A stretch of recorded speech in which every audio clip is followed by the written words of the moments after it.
Mm,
she gonna lose that game.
Mm.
Hmm.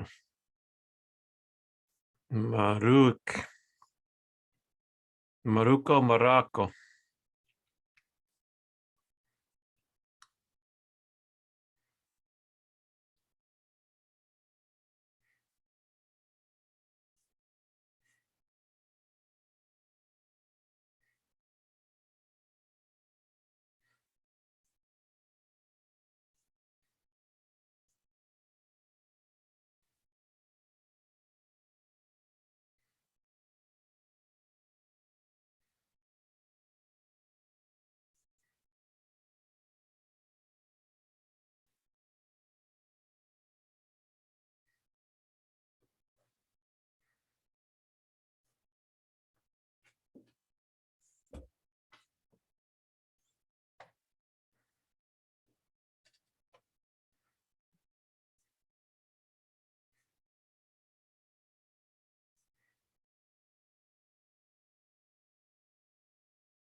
mm. Let's see the Zoom. Zoom, the waiting room. Zoom in the waiting room. Hey, how's it going? Here, let me get my video turned on. How you doing? Can you hear me okay? I hear you. All right, great. Sounds Here, let good. me plug in my mic. It'll sound much better, I think, in just about a second here. I see the waterfall. Testing. Okay, my speaker is the wrong speaker. Okay, now I hear you again. How's it going? Is that better? Yeah, that sounds Test, good. test, Yeah, test. yeah. All right. All right, and my video is here. Now, do you record video usually? Not if people need to see that hair. I mean, we got to record. That is Yeah, rocking, right. man. It's Thanks. like it's growing all over the world. You're just letting it Yeah, right. flow, huh? Yep, for sure. And now where are you? I'm in Norway, actually. Norway.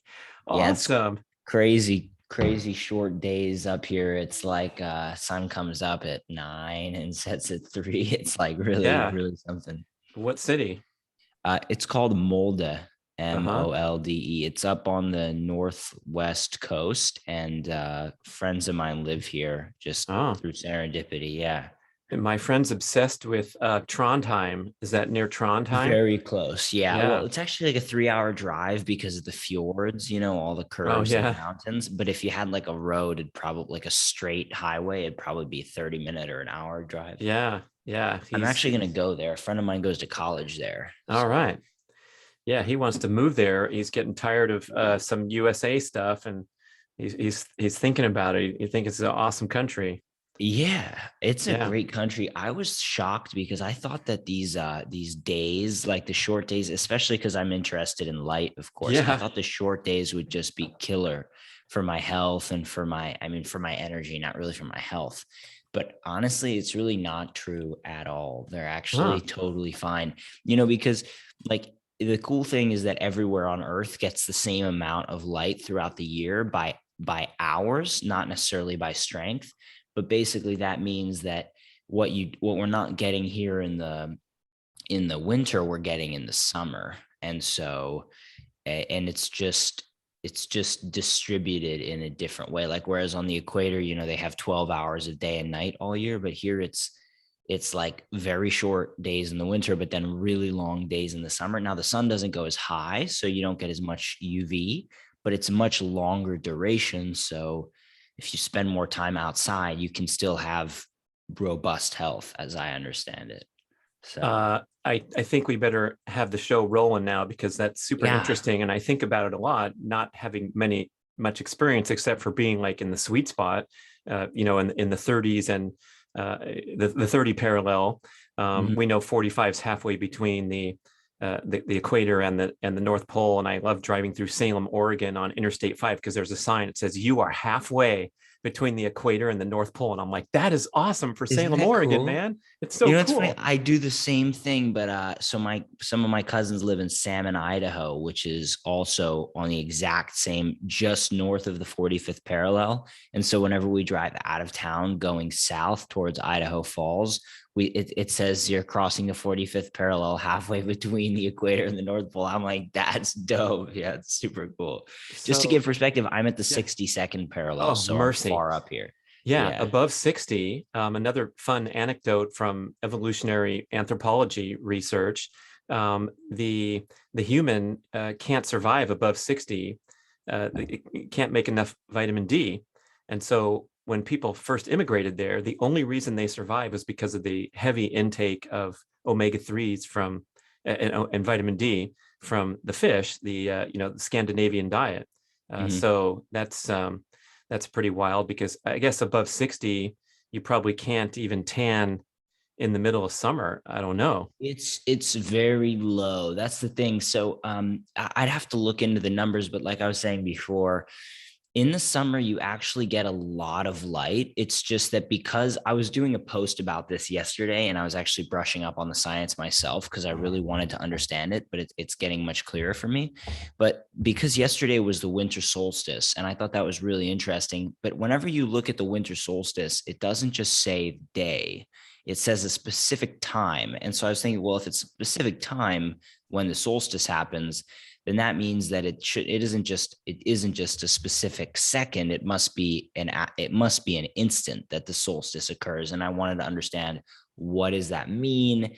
Because obviously this is kind of my area of interest, and not kind of, it definitely is. And so basically, as I understood, the winter solstice, because the Earth has a tilt in its axis, the solstice is the time when, because of this tilt, the part of the Earth that is the northern hemisphere, as we call it, is furthest from the sun, because relative to the tilt.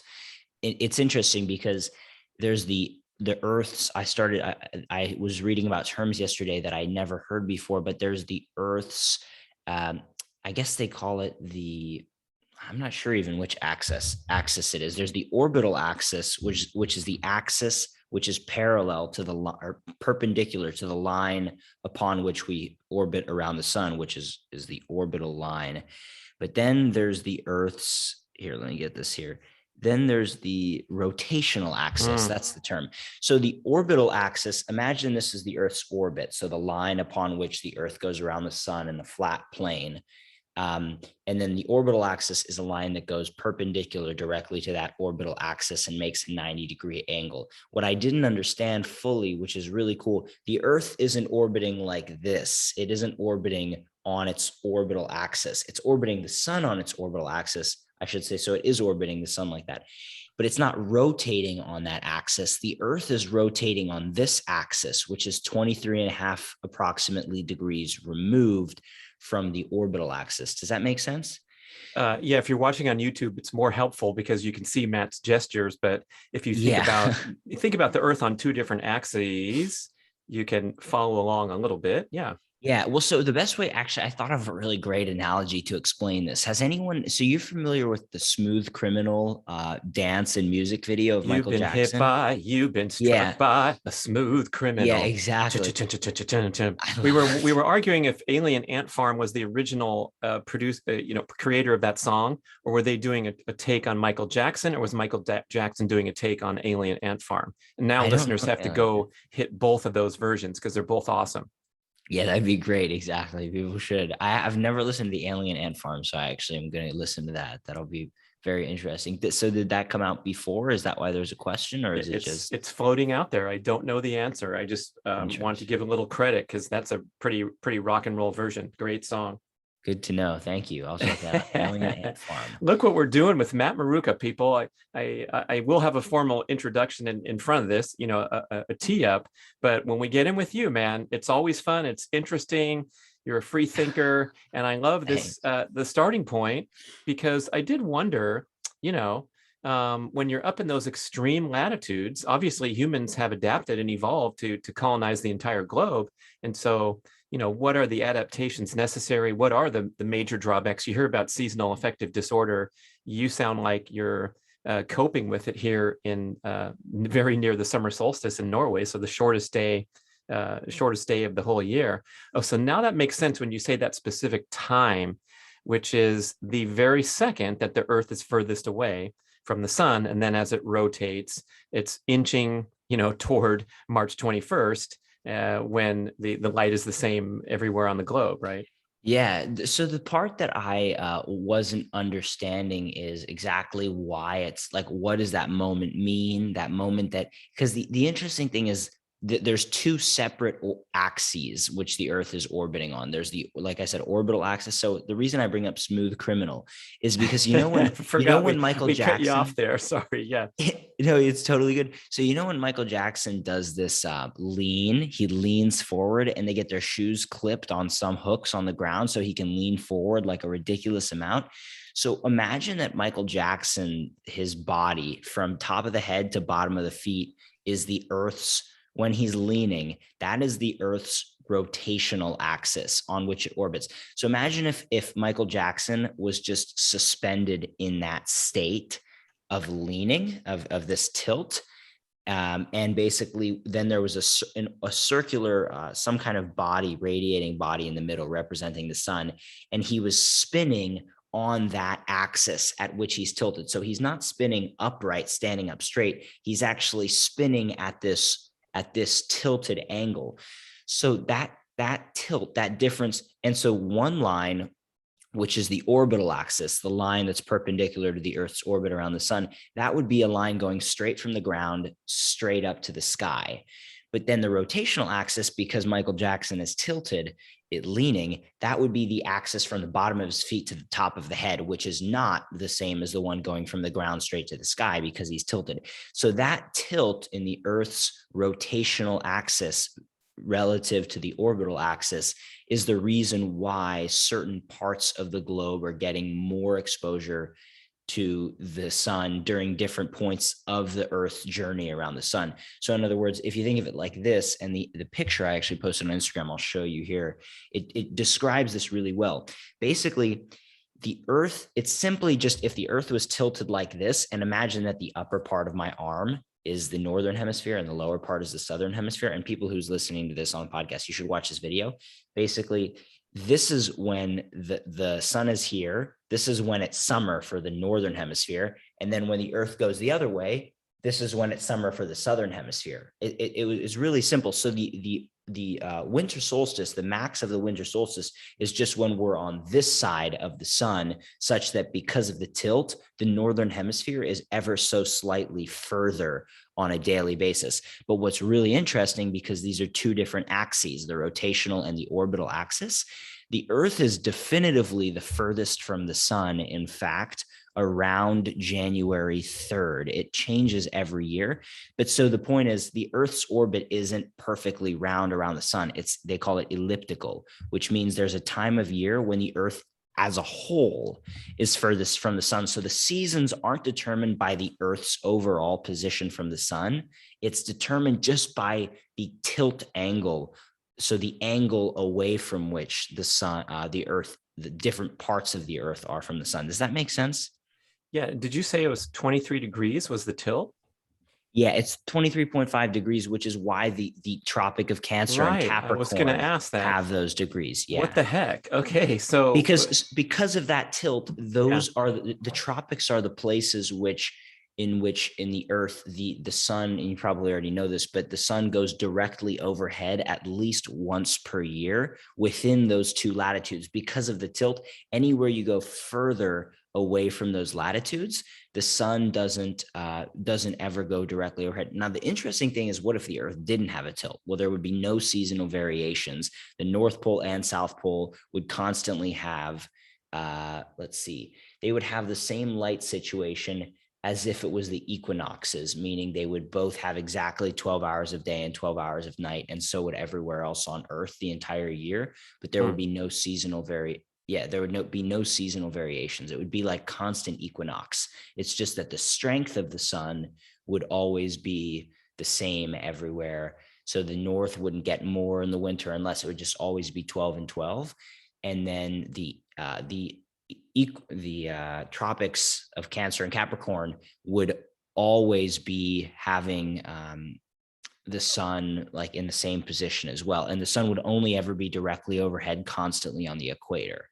So whereas because of this tilt on one position, when the Earth is, as I was showing, with the northern hemisphere reclined relative to the tilt and the southern hemisphere more exposed, then that's when it's directly overhead. Like yesterday, the sun was directly overhead at that time, at that moment basically throughout the whole day on the Tropic of Capricorn down south.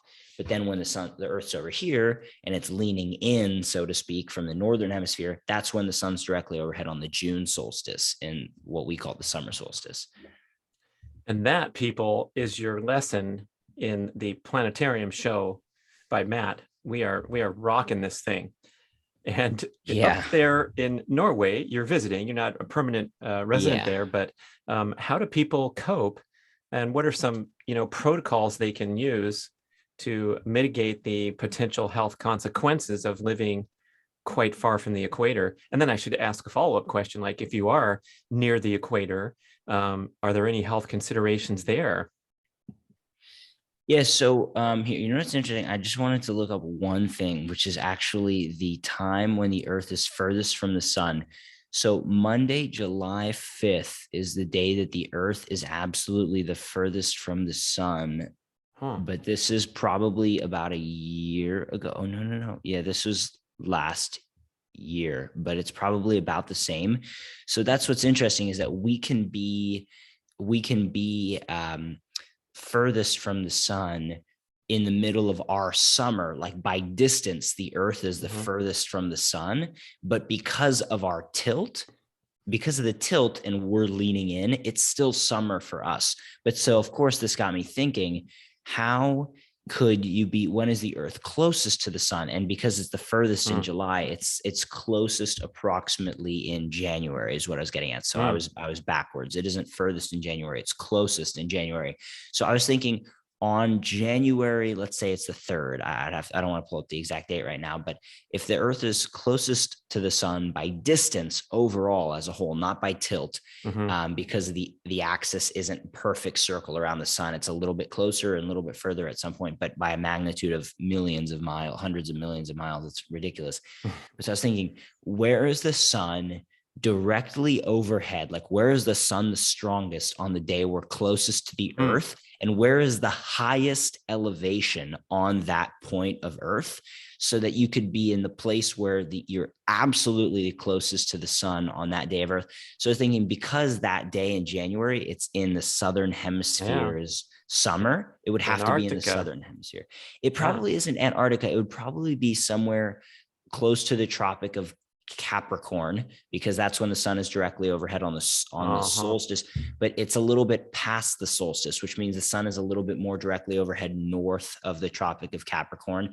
So probably somewhere in the Andes Mountains, Mm. because there's nowhere else that I'm aware of at that latitude that has mountains. The rest of the world is mostly ocean down at that latitude. There's some Africa, which is mostly flat.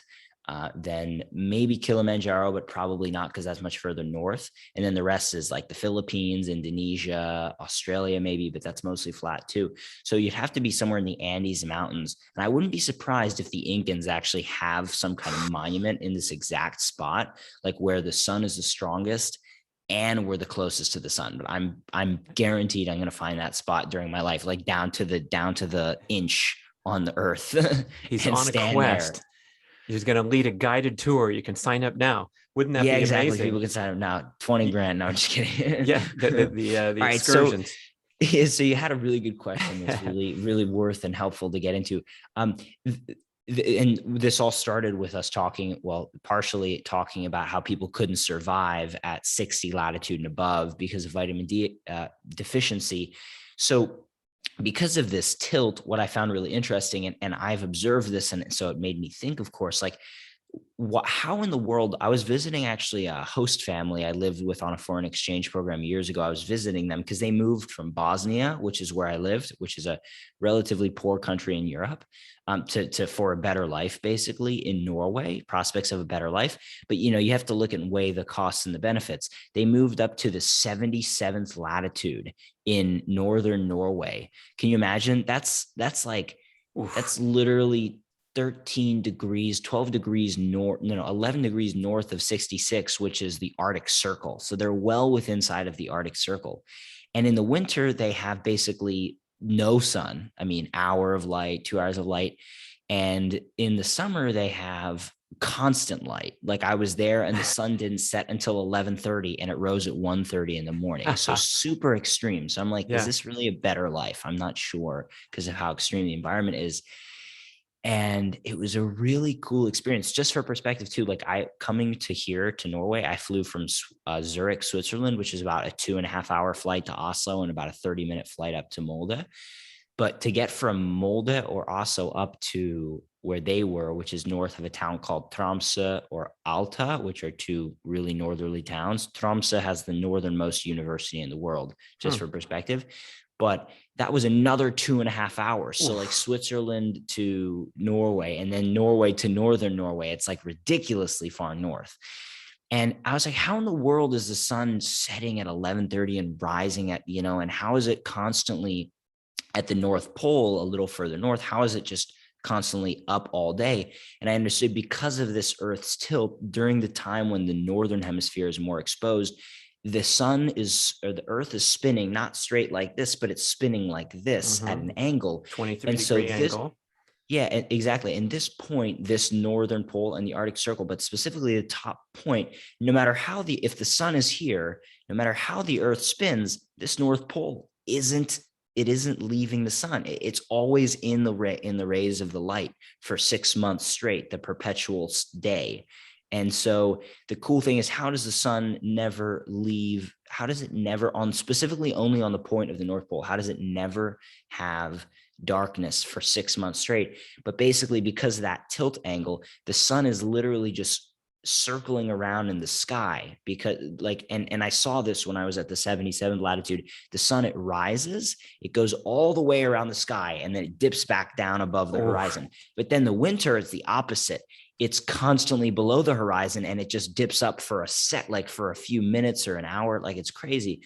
But so in Molde, where I am much further south than this super northern places like the Arctic Circle, but still relatively far north to the rest of the world and 95% of human population, the sun still, in the summer, it's amazing. It isn't just like what most people who live at normal latitudes conceive, where the sun comes up on one side and it sets on the other side. It comes up like if you were standing facing south, it comes up to, if you're facing south, it comes up to my back left, above my back left shoulder, which is northeast. And it rises behind, and it comes up in front of you and circles around in front of you, and then goes and sets behind you, behind your back right shoulder, or your right shoulder, which would be northwest. So it like circles around the sun. And this is because of the tilt. It's like you're getting a really interesting exposure to the sun. That doesn't happen on the equator. It doesn't happen within the tropics. It happens to a more and more degree the further north you go. Like if you're in Idaho or Montana or Oregon, it does take a much longer path around the sky. And so for that reason, the days are longer, but the sun never goes high in the sky. It's so the amount of hours of exposure are equal everywhere on Earth. They're just distributed differently, but the intensity is not equal because of that. But to get to the question of vitamin D deficiency, I think it's interesting. And I think maybe part of why people are able to survive up here is because in the summer, even though the sun doesn't go as high, it still reaches an angle that is high enough to make vitamin D. But the thing is, it's at that angle for many hours. Like, so I wouldn't be surprised if, because of how many hours it is up at that angle, even though it's a lower overall UV index, it's a longer period of time that it's at that UV index. So say it's not at a UV index of like 10 or 14, like when you're in the tropics or the equator, or just anywhere in America during the summer. 10 or 14 is like, pretty far north. You'll still get about UV 9 or 10 or 8 at the least. Even in Maine, you'll still get up to like 7 or 8, or maybe even 9 UV index. Up in Molde, probably you're not going to get past like 5 or 6, no matter what. But if it stays there for many more hours, then maybe you could make that vitamin D. But the prerequisite would be that the Vikings or the people living here would have to be outside in the summer, which they totally were, because there was no such thing as indoor living, which is why I think it could have worked. And obviously the vitamin D in the diet from the fish. But so to answer the question, as far as things people could do to cope, I kind of just answered some of it. Like, people definitely need to be outside when there's tons of sun, because we can make the vitamin D and store it in our fat. People should probably eat a seafood-based diet if they're living up at these latitudes. Lots of people have issues with all sorts of chemicals in the ocean and plastics and this and that, but I'm not fully convinced that outweighs the risks of not eating healthy omega-3 for a human brain. I'm not fully convinced by that yet.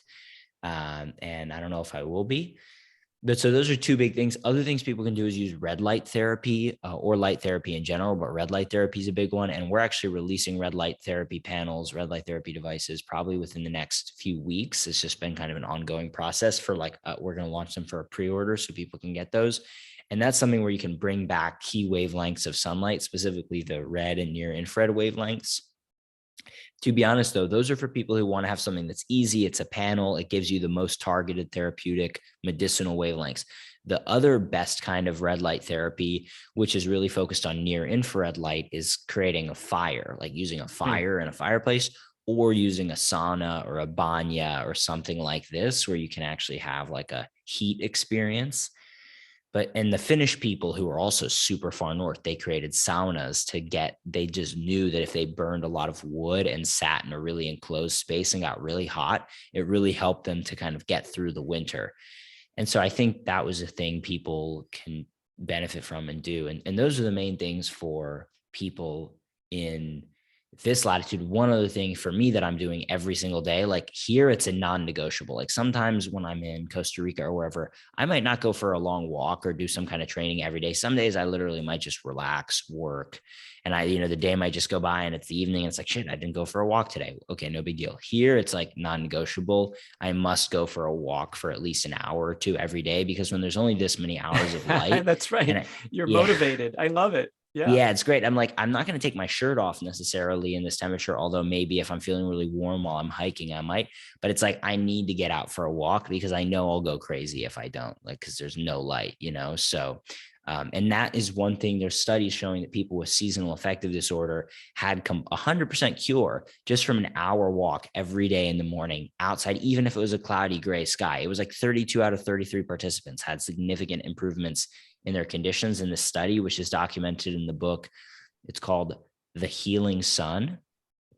And basically, yeah, it's a really, really interesting idea, but many people who have seasonal affective disorder, they don't go outside. They're like inside. So it's like Mm. you really want to go outside first before you claim that you're totally depressed and not getting enough sun. So that's because Yeah. there's still light coming through the clouds. It's almost like the latitude would be very far down on our list of concerns about being healthy in modern life. And Mm. there's so much vitamin D deficiency, even in the tropics, Exactly. because people are indoors all the time, or on the continent of America and the high population centers of the planet in Europe, because people aren't getting any sun exposure, even when it's out there ready to bask your skin in golden brown. So, and now I'm thinking, like, in these beautiful, pristine countries up high, where there's not a lot of population, there's not population center, there's not congestion, pollution, all those things. Maybe those guys are a bit ahead of the game, even though it's kind of a bummer to have those long winters. But I do have talked to people from northern Canada parts, and they say that their summers are just incredibly festive, where they're outdoors all the time, getting in all that great recreation, because they Yeah. know they're facing a badass winter coming up. So they have this built-in motivation. It's really cool. It's actually, for me, like, again, when I came up to Norway, I was like, no way could I live in Norway. Like the light diet, no chance. But then being here, I really thought about it. And what you just said about this inbuilt motivation, it's both visible on my daily routine. Like in the winter, I'm sure going to get out for a walk no matter what, because of how short the days are. But in the summer, like, it's hard to describe to someone who's only familiar with even any duration of American summer. Even if you go up to, like I said, my cousin's up in Idaho. We visited them up in July and June in Idaho, and those days are pretty long. I mean, you're looking at like 16-hour days, Mhm. 16-hour days, 8-hour nights at the longest. And basically anywhere, I believe.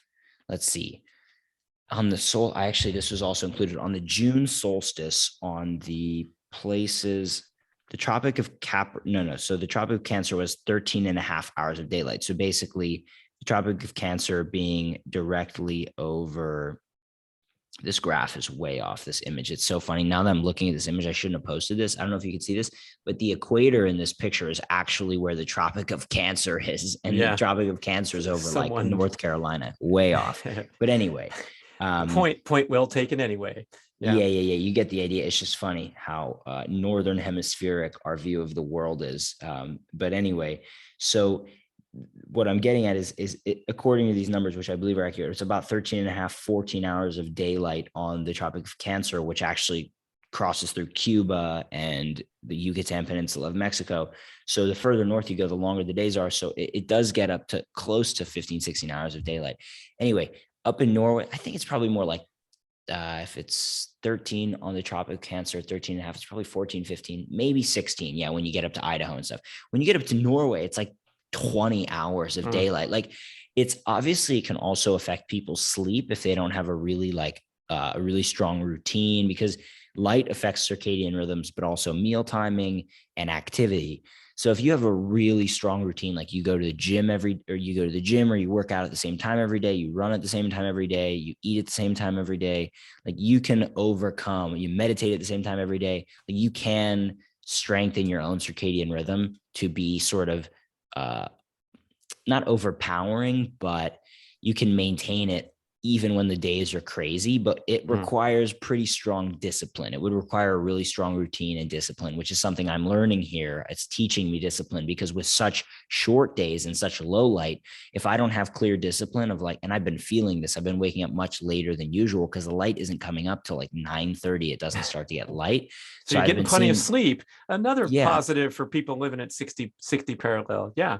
hey, you could get a lot of sleep in the winter, which makes sense. We would have hibernated, but so you'd have to have discipline. But in the summer, it's like you're saying about these people in northern Canada, like the energy. I've been here in let's see, I was here in July or August at one time, and oh my gosh, in July it was ridiculous. Like the day just never ended. It was like you just had so much time to do everything. Obviously, the hours of the day are the same, but it was like the light was like people were out like having fun at like 12 o'clock at night and the sun was still up. Like it was just so cool, you know? And I thought like it's a really, like you said, it's festive, it's enjoyable. Like people get out there.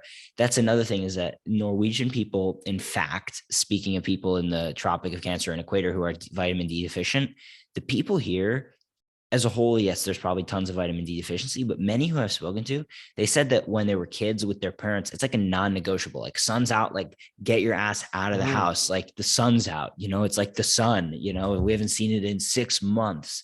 And, there's seriously, there could be periods like for sure where there's no blue sky day for months. I mean, up here this far north, because of the temperature and the Earth's meteorology and all that stuff, like the weather patterns, there's just constant clouds at these northerly latitudes. There's just kind of constant a lot of the time. So the only days they'll really have blue skies are in the summer for the most part. And even then there's tons of clouds because of the Gulf Stream. Like where I am, 62nd latitude is something like the same as Nome, Alaska, and maybe even further north. And Nome is like, I think, well known as one of the absolute ends of the earth, as far as like it's so far out there in Alaska. And there's a movie or something related to Yeah, Nome. it's the Iditarod finish line. So the 1,000-mile dog race Yes, from that's it. Anchorage to Nome. And I think the history is maybe they were delivering the mail out there to the end of civilization. There's Barrow, Mm. Alaska, which is the very upper tip of Alaska. Someone I went to college with worked up there and was describing life up there. But I remember reading an article where the sun set on December 18th and rose on like February 2nd. It was below the Yeah. horizon for the Yeah. entire winter. That's pretty gnarly right there.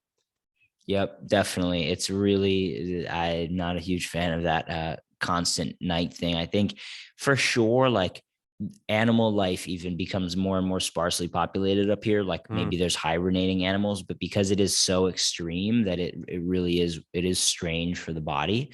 But so looking at Nome, the latitude is 64. So not notably further north than where I am right now, actually. But the difference that I thought was really interesting is Nome is, I mean, we're talking minus like freezing cold, minus a lot. And the thing with Norway and generally Europe as well, like many people don't know this, but if you look at Europe and America, like Europe is significantly further north than the continent of America and the United States of America, but the temperatures are very similar actually, for the most of throughout the continent. And especially by the coastal regions, it's actually a lot warmer than you would expect because, if you look, for example, like Paris is somewhere on the same latitude as, I believe, the city of Quebec, Canada here. Let's Yeah, just look it's this up. way up there, shockingly Paris high. is, it's 53rd latitude, I believe, for Paris. I've looked Yeah. this up before, but here, Paris latitude, no, it's 48 degrees north. London's the 53rd. Quebec latitude is 46. So Paris is further north than Quebec City, Canada, which I would never have imagined, because Quebec is so far up there and it's Yeah. freezing. Paris is nowhere near as cold as Quebec, but it's because of the Gulf Stream. So these like weather patterns that occur, there's like 8 of these cycles around the globe, but one of them is in the Atlantic Ocean. I don't know exactly how many there are, but that constant flow of warm air from the Gulf of Mexico moving up the Atlantic. And so people talk like the only reason Norway is inhabitable where I am, I mean, of course it could be inhabitable if it were like Nome, but much more difficult. But here it's very mild. It's not even just inhabitable. It's mild. It's not minus, in Celsius, it's not minus 20, minus 30, minus 40. It's like just around 0 degrees freezing. Like it's totally mild. And it's because of the Gulf Stream, which means there's also a lot of rain, which goes back to what I was saying about there's a lot of cloudy days, even in the summer. So when people get sun, they go outside. And that's what I love here is like people, it's another shocking thing, just to be totally like honest here as well. The people here are beautiful, like beautiful people. So more credence to your theory about like maybe they've got things going well with the environment. Like the people are just gorgeous. The girls, the guys, everyone's just like, most people look great and healthy. And I was thinking that totally blows up the light diet theory about more sun by the equator. But it makes a lot of sense, like looking like what you said. First of all, they're drinking this pure glacial water, like the cleanest water in the world practically. So that's killer. They're eating a pretty great diet for the most part. I mean, everyone has their own variations, but they're getting out in the summer. They also have great community and great kind of cultural bondage. And so it's actually a pretty cool life. Like I was in Switzerland, like I said before this, and Switzerland's a place I could totally live too. Like Zurich, Switzerland's an amazing city. The country has mountains, lakes, snowboarding, skiing. And then Switzerland's so cool because you're so central in Europe. You could take a train to Rome, you could take a train to Paris, to Germany, to Switzerland, or to Portugal, to France, like anywhere. And the days are obviously much more normal in the summer and the winter. Like when I was there, it was early December, and the sun would come up at 7:30 and set around 4:30 or 5, which is like still short days, but much more normal than like 9 until 3. And anyway, the point is, being here, my thought at the time was no way I could live in Norway. I like Switzerland a lot, but being in Norway, I'm like, you know what, like this is really cool. Like having this time to go really deep. Like I actually like darkness because it's a great time to go deep and inward and reflect. And you would just have to really be willing to sort of embrace your own inner self, which is sort of my quest anyway. Now, one disclaimer I would make, if I lived in Norway, probably I would take off for somewhere in the tropics for like a few weeks, at least in the winter, just to kind of get like a charge up dose. But maybe anyway, so that's my take on Norway, and things people can do to mitigate it is get outside, go for a walk and all that stuff. I think a lot of people are really good at that. I have several friends in Portland, and each of them are reporting in over the winter that, hey, just got back from Cabo, just got back from Palm Springs. They know how to take care of themselves because of again, those natural motivators are so extreme. And I think a lot of us maybe take for granted the decent weather or the lack of weather variation.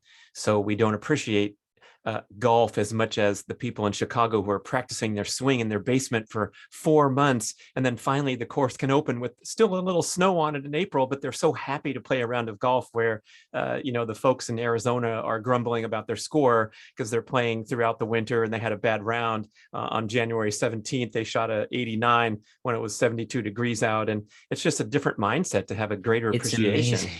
Yeah. I'm glad you bring that up because I totally feel that was another reason why this year when I came to Europe in September, I was thinking like, you know what, if I could work things such that I could stay here for a pretty long period of time, I would be very happy to do so because I really thought it'd be really great to be able to go through and experience a winter. And so, I just kind of decided I'm going to try to stay and see because on one hand, my mindset is like, well, I need to be in the sun. That's better for my health. This is like kind of a light diet idea. At the same time, I thought, well, but really the light diet's more about reconnecting to nature and becoming adaptable in addition to taking advantage of sun. But why not just take an experiment and try to be in Europe in the winter, see how it feels. And like to my own, in a way, surprise, but also not really surprised because I've been learning about the power of mind over matter and doing a lot of meditation and stuff with people like Joe Dispenza. It really is it's so manageable. It's so not that bad, at all. Mhm. If you know what to do, like if you know that your meal timing has to be dialed in, Mm. where you're like, I'm cutting off my eating every day almost around 3 p.m. at the latest. Like usually I eat just, I'm finding here that the best thing for me is one big breakfast, like literally just having breakfast around 9 or 10 a.m., not long after the sun comes up, and not eating anything else for the rest of the day. And if I do, like a small snack, like a bowl of cream soup, warming hot soup or something, like at 2 or 3 in the afternoon, just before the sun goes down, and then no food for the rest of the day. Because, like, first of all, the metabolism is most active when the sun's up, and there's very little sun here. And so, like, having 3 meals a day maybe makes sense when the days are long, but when the days are this short, to me, it doesn't make a lot of sense. And so anyway, I like to go to sleep. One of the things I've been learning from a friend of mine who's a very prominent Ayurvedic Indian traditional medicine doctor in Russia, but he's a close friend of mine. He's been teaching me a lot of stuff, which, interestingly, all of the light diet stuff, which we spoke about, I don't know, even 2 years ago now, approximately, is stuff that points me to ancient Indian Ayurveda, like, because they knew all about circadian Mm. rhythms, like having your meal timing dialed in, so many things. So it's like, it's almost like that was what I was looking for. And one of the biggest things is going to sleep with an empty, cleared out stomach, like Mm. fully digested, because then the moment you go to sleep, you're resting. And the thing that amazed me about this friend of mine, he's also a practicing yogi. So he kind of has the medical side of India and the spiritual side in his pocket. And he goes to sleep around 8 on average, 8 o'clock, which for many people is super early because they're eating a huge dinner at that time, or 7. But for him, he's, ate his last meal at 4 or 5, and it probably was a very light meal, if anything. A lot of the time he eats just one meal a day of like very little food at all, because he's like a yogi. He's floating practically with so much energy that he doesn't really need that much food. But anyhow, so he goes to sleep around 8, and he wakes up around 3 in the morning every day, 2 or 3 in the morning. And but think about 8 to 6 or 8 to 2, sorry, or Yeah. 8 to 3. That's 6 or 7 hours, which, if the body is really optimized, there are people out there who will say, no, everyone needs 8 hours of sleep. Total BS, Mm. complete BS. I'm Wow. sure of it, because it's like saying that, like, the health needs of a morbidly obese person are the same of a healthy person. Like, nothing could be further from the truth. But someone who is ridiculously healthy and their cells are functioning at a high level and they're charged up with light, they could very well need 4 hours of sleep or less. Like, I talked to Dr. Joe Dispenza, who's become a kind of acquaintance and even friend, and he is a deep meditator and experienced, like, leader in this field. And he sometimes admits that he only gets 3 or 4 hours of sleep a night sometimes. And even when he's at these events where he's on the stage for literally 14 hours in a day, like from 6 in the morning leading meditations till 7 or 8 in the evening, I mean, he's leading the day and he's getting maybe 3 or 4 hours of sleep at these events.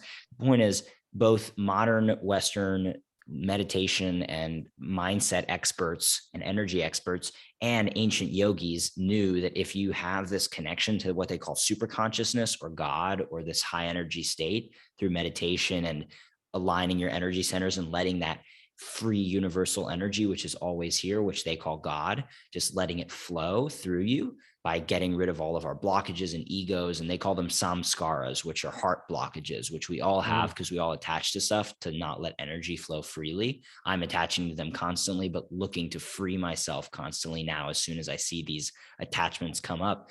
But anyway, we let that energy flow freely. Like, these people who get into this state, their cells are so charged and healed that the yogis knew they could need only 3 or 4 hours of sleep, or 5. Some of the most advanced yogis don't sleep at all. They don't need any sleep because they're so supercharged. Now, this is like, some people will say this is totally BS, but again, if you read the autobiography of a yogi, which you may have, or if anyone does, it's a really cool book that documents some of the amazing things in India from these, they call them God conscious men, like people who just became aware of these spiritual ideas. So anyway, what I'm getting at is that's what fascinated me from Ayurveda, this ancient Indian idea, like that you could eat a super tight diet and not eat too much heavy food, especially later in the day. Like if I eat any heavy food like proteins, it's now always before noon or 1 o'clock so that my body has tons of time to burn through it. If I eat anything in the afternoon or evening, it's light. It's like super simple. Like I'm not carnivore, but because that's a huge focus. I'm quite far away from that personally, but like some cooked vegetables or some simple soup if I'm going to eat anything in the afternoon. If I was to eat, a lot of meat or protein or something like that, it's going to be or fish. It's going to be in the lunch, which is around 11 to 12 o'clock in the Ayurvedic system. Anyway, so there's some stuff that's fascinating me recently. Yeah, the performances of the yogis, the measured performances are pretty amazing. A lot of people are familiar with Wim Hof, who's accessing some of those same energy states where he can sit packed in ice for 2 hours, or take novices and climb up Mount Kilimanjaro in record time without acclimating to the altitude, as everyone says is absolutely necessary, just through doing breathing drills. There's a great book by Scott Carney, detailing not only how amazing Wim Hof stuff is that he does himself, but how he trains novices quickly. And I remember the yogis showing complete control over their heart rate, so they could lower their heart rate to 32 and then bring it up to atrial fibrillation at 220 and then bring it back down to normal. And so they're definitely accessing something of a different plane than we're familiar with. And I'd love to participate in that, because, man, I feel like I need 8 or 9 hours of sleep every night. And I'm very, sensitive if I'm a little bit deficient. And I'm wondering, is this just, a wuss mindset? Maybe I over-exercise or try to cram too much in a day. Like a lot of people are just trying to go, or whatever it is. But it's fascinating to sit back and think, wow, maybe meal timing and allowing the body more time to transition into a graceful evening of sleep could minimize your sleep needs or make you feel more refreshed when you wake up. Yeah, it's super interesting. So the two biggest things that I feel have the impact, and not coincidentally, that my yogi friend, his name's Balarama, I'll refer to him as that going forward, that he says, so this is a taken Hindu name. He's originally Russian, but this is his taken name in the spiritual tradition. But anyway, Balarama explains to me that the two of the biggest things are meditation and then the meal timing. So, and I feel that way. So basically, like if I get my meal timing perfectly dialed in, but I don't have the meditation piece fully dialed in, it still isn't optimal, but it's much better than if I don't have the meal timing dialed in.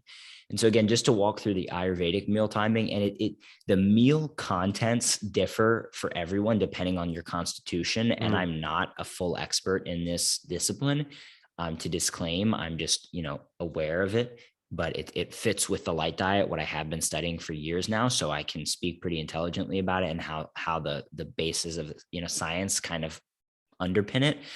But so anyway, the idea with Ayurvedic meal timing is breakfast should be between 6 and 8 a.m. And many people aren't even awake by then. But if you're awake at 3 or 4 in the morning and doing meditation and doing, your morning routine and doing whatever else you're doing, then, which for me is if I am in my ideal routine and I am waking up around 3 or 4 in the morning on this schedule, which I do not every day, but when I'm in my best routine, there have been periods where I have been, and I'm trying to build that into my schedule now, which has kind of been my obstacle to learn how to overcome with discipline. But anyway, if you are up at 3 or 4, like I think a lot of the most effective people in the world wake up around 4 a.m. Like many people know Jocko Willink, the very famous Navy SEAL. And, I don't know him personally, but one of the things I've seen him talk about, he's 4 a.m. is like every day awake, so a lot of these people who are super disciplined, they have this internal drive that gets them out of the bed that early. Joe Dispenza also gets up, super early to do his meditation. Paul Chek has described to me how he gets up usually around 3 or 4 a.m. because if he doesn't, he said there's not enough hours in the day to do everything. And it sounds crazy, but what I'm understanding from this stuff is, and they don't necessarily even follow all this meal timing stuff. They're actually just such motivated spiritual people. They may well eat their last meal at 6 or 7 p.m. and a heavy meal at that. They have the mind over matter super dialed in. But for people who want to just start, I think the meal timing is the best way to move into this. Mm. And so the Ayurvedic breakfast would be between 6 and 8 a.m., something on the lighter side. I was doing a protocol, so I'll just share what I was doing. I was doing a very actually strict vegan protocol for 3 weeks, which is something I would never have thought I would ever do before, because I've been in the world of paleo primal, but I'm an open-minded person and I just like trying new things. And when my friend said, "Hey, I guarantee you're going to see a result," I said, "Okay, let me just try it." And so during that time, the recommendation was to eat like a lighter breakfast, but filling. So it was like something like buckwheat or oats or some kind of porridge with, dates, and they recommend in Ayurveda, if you're going to eat something sweet, eat it in the morning. And this was specifically for my constitution. So people shouldn't take this, the constitution meaning your body's particular health makeup that they have their own system for evaluating. But so for me, and it actually, a lot of the things I ate, it's like he knew. It's like it really did have some sense, because a lot of the things I was told to eat, I was like, wow, I actually remember that the days that I would eat those things, I would feel really good. Like I always loved oats growing up. I know in the paleo primal world, like eating oats are like, grain, they're not considered healthy, but something that was warm, like a porridge, it always like really made me feel like warm and good. So I was like, okay, sure. Like I'll have porridge with some chopped nuts and dried fruit. So that was like a breakfast around 6 to 8 a.m. The idea was if I slept in too late because I had eaten dinner too late, I should skip breakfast and fast through breakfast to clear out that extra food from the day before and get my rhythm back on track.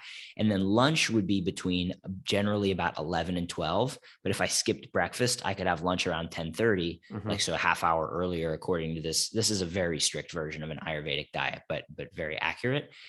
So then I would, and just for people to have context on kind of the idea behind this meal timing, not that the foods have to be the same, but the time between 10:30 or 11 and 12 is when the sun is typically about the strongest. So, and I could feel when I would eat my lunch at that time, I would actually have the whole rest of the day to digest and my body would be clear. Now, if I ate lunch at the right time, then dinner would be around 4 or 5 o'clock. But if I so desired, if I was up early and I'm having a pretty long day and sleeping less, then you could have, according to this protocol, a snack around 2 p.m. So 3 hours after lunch. But the key thing, some of the key principles is minimum 3 hours between every meal. So the stomach isn't getting new food before, and the gut isn't getting more food before it's kind of worked through what was first there. So these are some principles of Ayurveda. And then another really interesting idea that I thought was really cool was meal, like the time you take to eat. And of course, the intention and the awareness. But if I just shoveled a meal down in 5 minutes, which I was known to do before, back in Philly, eating those Philly cheesesteaks. Yeah, right. Slamming those during recess. Yeah, I was never a cheesesteak guy, actually. But yeah, I could slam, you take a plate of food in 5 minutes is a lot of time to finish a whole plate of food if you're just going. And I wasn't conscious of it. But when I started doing this protocol and I learned that I could take my time and eat really slowly, and it's like a meditation. It's like forcing my animal self to relax, this part of me that's stressed and wants to shovel down the meal, the same part of me that wants to speak right now at 1,000,000 miles an hour. It's forcing it for me to step back into the seat of my awareness and become aware and realize there's no rush and take my time. And if I ate lunch across what he recommended, a period of 30 minutes, which seemed to me like eons when eating a meal, oh my gosh, the amount of energy I never again experienced when I would do that. I never experienced like a post-meal energy crash or any of that. Like, think after a meal, you should be buzzing with energy, with a lot of calories and stuff if you eat the right foods. But when I ate slowly, I noticed that it just felt like my energy slowly increased with the meal as it should. And it just stayed high. It didn't crash. Like, it was amazing. And so then that would be like lunch would be like something more proteinous. Now on a vegan diet, there's not a lot of protein options, but like it'd be beans or hummus or stuff like that again, the carnivore world thinks is the absolute worst poison ever. But I actually felt pretty good doing this, to be honest, because it goes back to the light diet, which is kind of my thing, which is there's a lot of evidence. And the researcher I learned a lot of this from, Dr. Jack Kruse, would mention that food isn't as big of a deal as people think it is when your meal timing is dialed in and your light exposure is dialed in. But anyway, then dinner, if I was going to eat dinner, it would be like a bowl of cream soup, like a vegetable cream soup, like pumpkin soup or some kind of like simple vegetable soup or boiled or cooked vegetables. And that way it's like, it makes your body feel like you had some food, but really like first of all, if you're living on this light through this meditation, you don't need as much food. But anyway, it makes your body feel like you had enough food, and you're good. And then I'd go to sleep with a clean stomach, and I actually naturally would wake up when I was doing this whole protocol like correctly, as my doctor friend was advising me. I would wake up around like 3 or 4 in the morning, like charged with energy. And then the coolest thing he always told me, like, if you do this correctly, you'll see you're so productive in your business, because the hours between, you do a meditation for say an hour from 3 to 4 or 4 to 5. But then if you work for 3 to 4 hours, like, or 2 to 3 hours at those morning hours between 5 and 8 or 4 and 7, like he said, you'll see such a huge benefit in your business. I'm sure of it. And he doesn't even know necessarily about what I'm doing in my work, but he knows about how the body works and the mind works. And I did this, and it was ridiculous. Like, not just a placebo, but the brain is the sharpest between the hours of 6 and 8 a.m. There's people, you can Google this, that's well known. And most people just aren't awake at this time because our whole circadian rhythm's off because of our meal timing and our light exposure.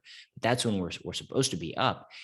And oh my gosh, like in those hours, I could get so much done. It was ridiculous. Like it was crazy. I felt so clear, no distractions.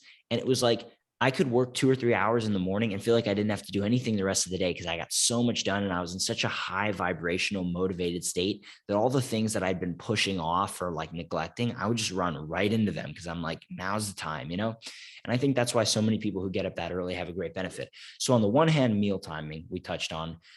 On the other hand, I would mention the meditation state, as far as you said, feeling like you need to sleep 8 or 9 hours. One thing would be just keeping your biggest meal to lunch and breakfast. And basically, I would say, like, everyone's shifting big dinners to big lunch and then breakfast, and like super light dinners, if any at all.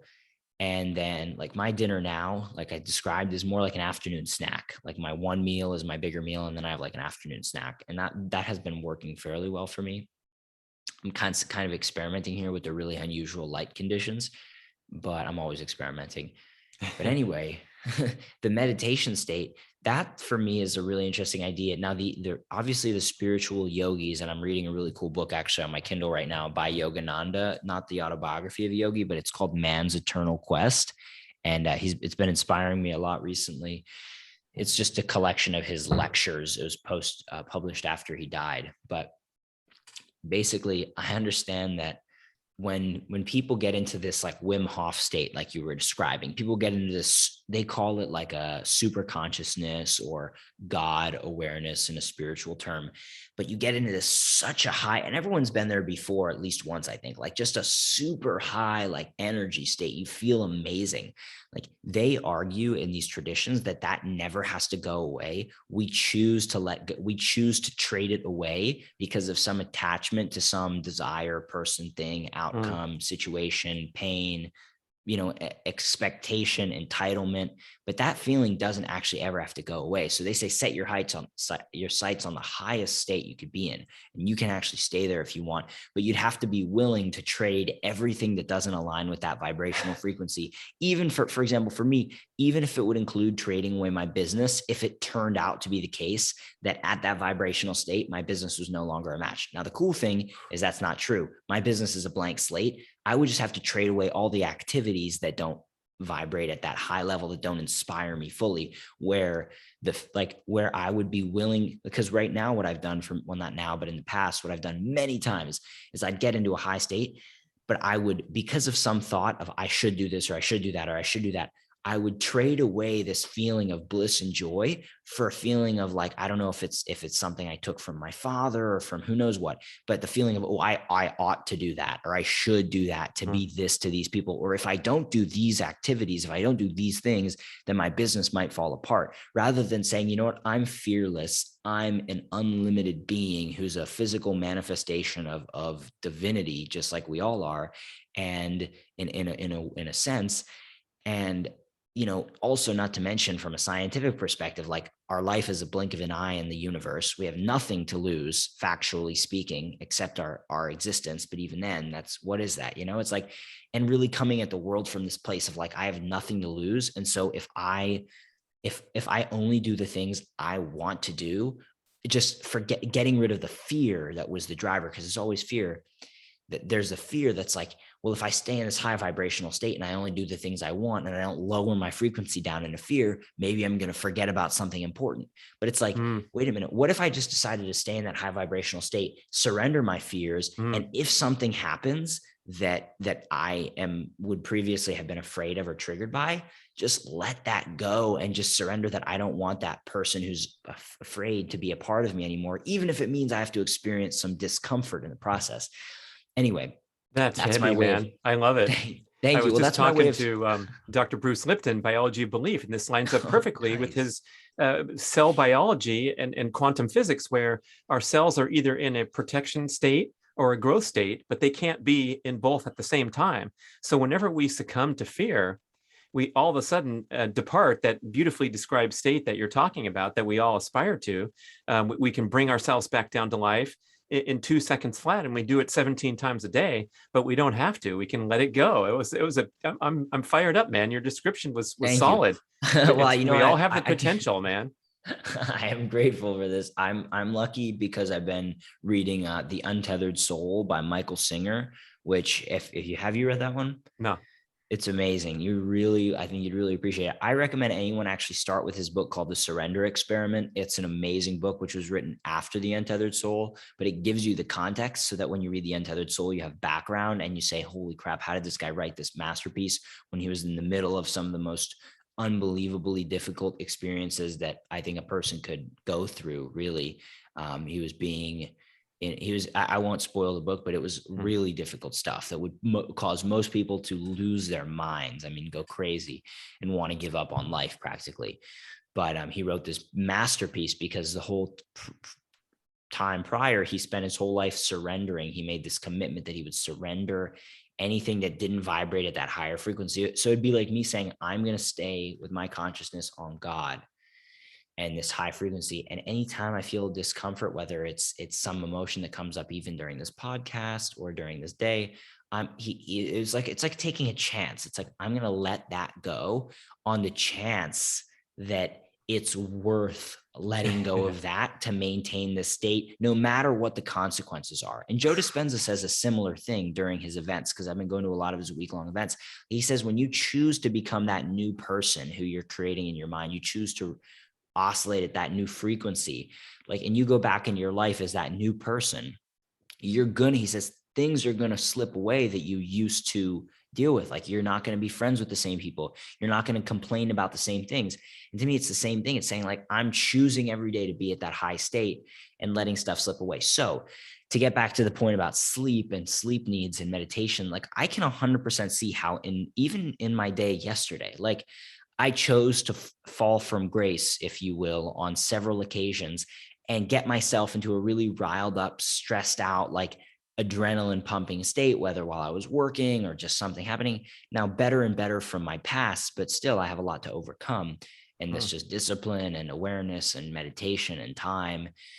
But it doesn't have to take a lot of time if you just are willing to go straight to the source and sit with yourself and meditate and observe those patterns, basically sitting with yourself, being like, hey, listen, I'm good.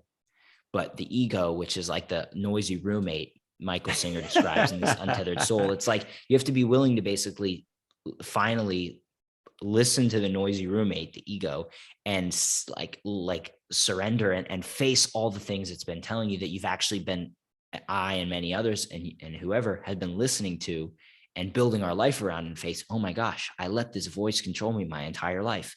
I need to let this go. And I can see how the days that I do connect to God, as they say, or to this higher energy state, it's like, the best way to put it, Brad, is if I connect to that state of love and joy and bliss in the morning in a meditation, or at any point really, but it's easiest and best in the morning.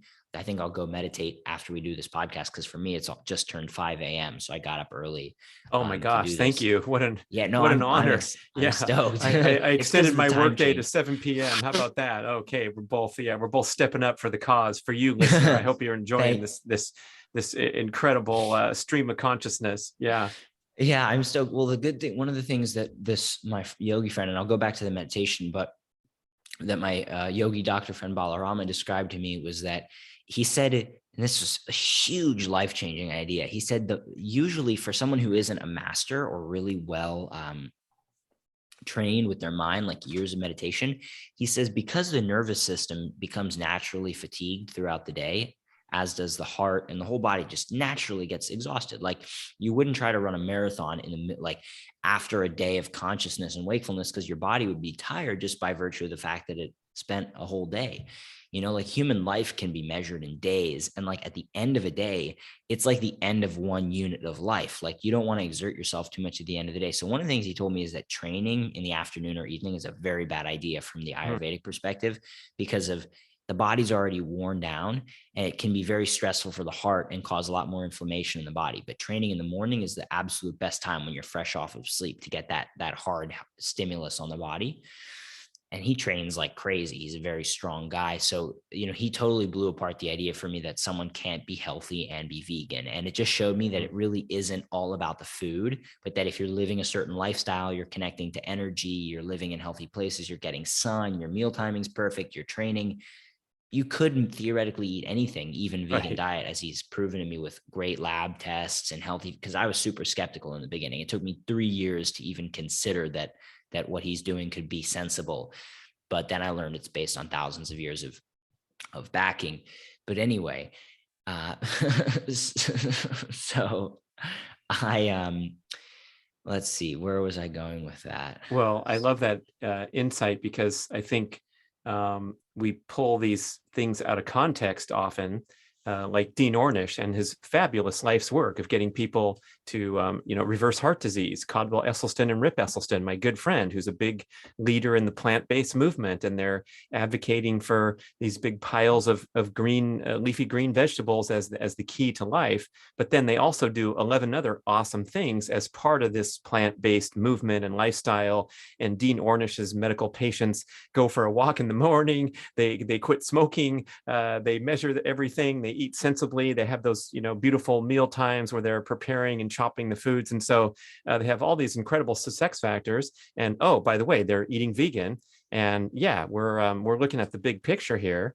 And that's a great way to put it. That you could probably swap out a hardcore carnivore experiment of 60 days while you're at the health retreat and doing all these wonderful things and doing the light diet stuff that you advocate, and do pretty well there too. Mm-hmm. Yeah, I would agree with that. It's clear that people can thrive on a variety of diets. I recalled what I was thinking about. In addition, is this idea is that once the nervous system in the body is tired at the end of the day, it doesn't make sense not only to train, but he actually told me that if it's after 3 in the afternoon, reserve any important decisions or judgments or any work that requires me to actually think and be intuitive, other than just administrative work. Like he says, do your deep work, anything for my business, in the morning hours. Mm. And it makes sense. Like I think many of the greatest creators would have been working early in the morning hours. Now today it's kind of flipped. Like people are staying up late at night, but according to Ayurveda, that's actually creating more low energy creation, like musicians who stay up late at night. That's the time of day when people are getting in car crashes, drinking alcohol, because the nervous system of an individual, but as well as the consciousness of everyone in their time zone, is fatigued at the end of the day. So they call that tamas energy, the ignorance level of energy. It's like there's too much of that energy in the biosphere of humans in the evening. So that's why like yogis go to sleep early. Like they go to sleep early and wake up early, because then they can wake up in the sattvic energy, which is the peaceful energy time, and have this pure energy. So I started, whereas my mind would seem like in one day, like I had multiple different, like almost like schizophrenia in my head, all these different conflicting voices. But I started to notice without failure, in the afternoon and the evening, my brain was significantly less sensible. It wanted to dwell on all of these crazy things. But when I would wake up in the morning, something that was like a massive issue at night was just not a problem. Like, at all. And I just thought, wow, like what if everyone knew that? Like, what if people just knew that unless you're really masterful with your mind and a yogi, which if you suffer, you're not, but if you're really happy all the time, then you probably are. Very few people like realize that. Another cool comparison this guy Michael Singer is making in this amazing book, The Untethered Soul, I just heard yesterday, was like, imagine we had a society where everyone was so sick no one could get out of bed, and all of life was lived by what could be done at the bedside. he argues, and that's what the yogis basically argue, that that's how everyone is living, not physically, but psychologically. Like our lives, we're in perpetual suffering as species, but we've all accepted that it's normal to be anxious and stressed Mm. rather than beaming with light and energy. And we need to start to change our reference points that like we can live in that state of everlasting joy and just not be afraid. But of course, if we want to get into conspiracies, which only reinforce the problem, but the system, so to speak, it's like, I don't want to blame the people at the top, because everyone does that. And that's totally, I think, misdirected. But as a collective consciousness, we, the people who are responsible for what we create, we've accepted that a lower frequency is acceptable to us. And then it creates an illusion where it looks like the people at the top are responsible for like siphoning energy off of people, like the people at the heads of corporations and public companies and governments.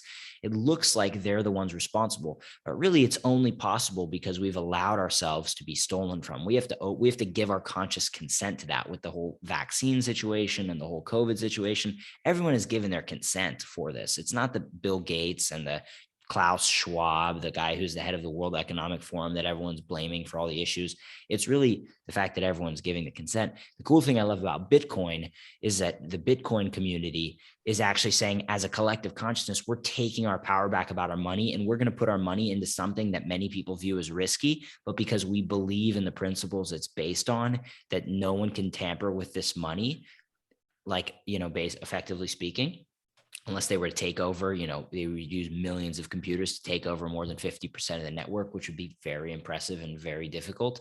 But it's like one thing where literally the masses with Bitcoin outweigh the power of the governments. And I think currency is all going that digital direction. It already is all digital. We're using credit cards. The difference is one is surveillance and control, and the other is decentralized and freedom. Anyway, that's a different conversation. What a great little aside. We're getting everything from you, man. This is awesome.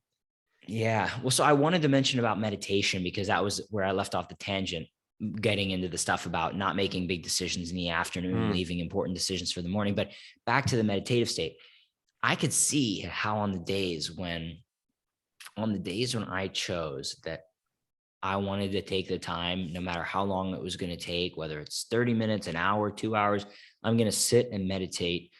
And until I come to a place where I'm truly at peace in my heart, I'm truly calm, I'm truly not I see all those voices, but I'm not attaching to them. I'm just happy.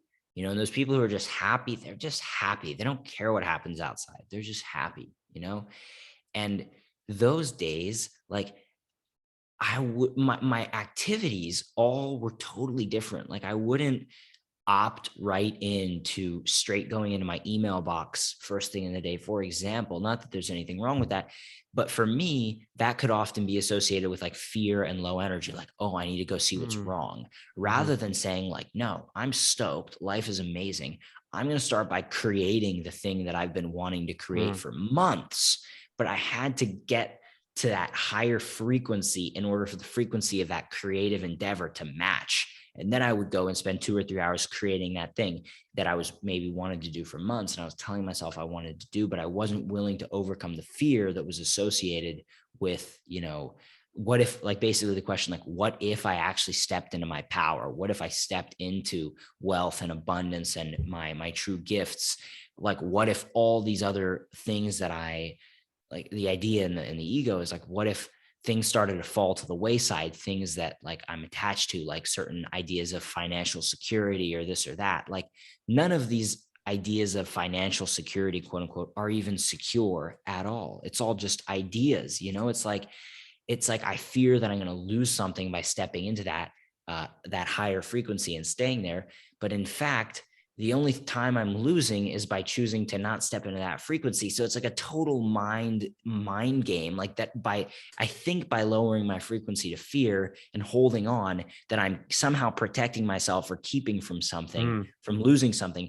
But it's like I didn't realize, and I'm still learning every day, that it's that very act of trying to hold on to something that is when I'm losing the real magic, Mm-hmm. and I'm not, and the crazy thing is, and I've done that long enough trying to hold on to something like financially or something like that, that I know that there's zero fulfillment, there's zero reward in that.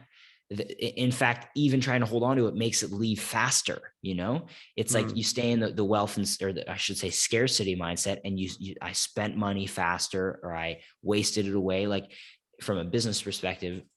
Whereas being in that like abundance energy, it's crazy. So it's like this kind of, it actually all drove me back to like the Bible, because I had read the Bible years ago, the Gospels.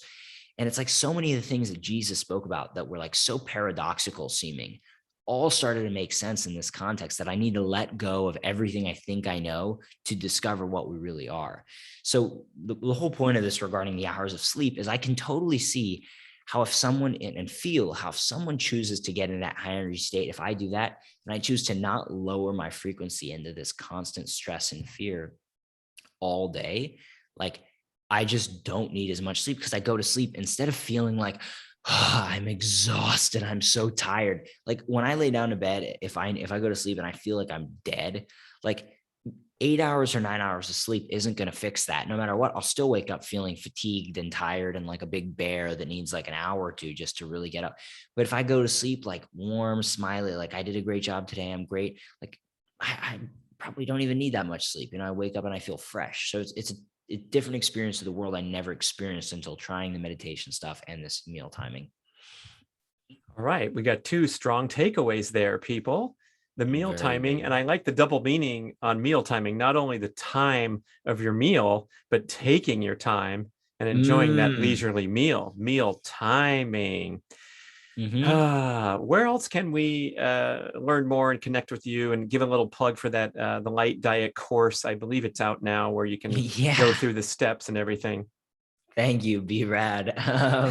So that course actually, I'll just disclaim, it was a great summary of the light diet principles. At the same time, it's due for an update. So what I'll probably do is go onto the website and just, basically slash the price in half for anyone who wants to get that, because it's still a huge value bomb for it's $97 now. It'll be like $47 at that point. So it's a huge value bomb. And in a good way. And at the same time, I'm as I discuss higher frequency work, I'm looking at how can I create a light diet course version 2.0, maybe like a white paper. And I'm even thinking about putting together a book about the light diet principles. But I'm just kind of like, that's another item, for example, where I got to meditate and see what my soul is telling me to do, because it's not something I can just force. Writing a book, it takes a conscious, concerted effort over and over again, as you would know, and many of the authors out here in the world have done. I don't want to write another book where it's like a stress or like a burden to get it done. Like many people write a book like, I'm stressed, I'm writing a book, I have all this work to do. Like, no, for me, it would have to be like the absolute radiation of pure abundance. Otherwise, I don't want to write a book, because then I see it putting more noise of non-truth into the world. Love it. So, I love that mindset. Yeah. yeah, it's Yeah. all on Forget the deadlines, rawoptics.com. man. People ask me when's your deadline? I go, the deadline's when the thing flows out of me. I'm not going to be, putting that type of energy into a book. It's a bad deal every time. Thank you for exactly. Yeah. Like that's what I'm No seeing pressure, too. no pressure, Matt. Whenever the course is ready, it will be ready. And for the Thank you. And meanwhile, that's how I going for feel that too. value bomb. Oh my gosh, that's what's great about, following in the path and making progress. And I like to pride myself as being free thinking as well and open-minded. And so whatever work we've done to date, we can follow along and then look forward to new stuff. It's wonderful. Amen. Amen. Hallelujah. So People can find us on rawoptics.com. That's rawoptics.com. They can get, as we discussed on a previous podcast over almost 2 years ago now, but there's the Raw Optics screen and sleep lenses, formerly called day and night lenses. So for blocking blue light, I'm wearing the sleep lenses now, because even though it's the morning for me, I'm blocking this artificial light I have illuminating myself. But I have the sleep lenses on because the sun hasn't come up yet. So I want my oh brain to boy, know that it's nighttime until the sun right. comes up. I Yeah. love it. Fabulous lenses of the highest quality. I think we have a discount over at my website built in. So we'll hook you up. Go check out raoptics.com. Follow Matt Maruca. Keep up the great work, man. I'm glad to catch up to you wherever you are on the Yeah. globe. And we'll check back in soon. Yeah, likewise. Thank you so much, Brad. Thanks for listening, everybody. Da, da, da, da, da.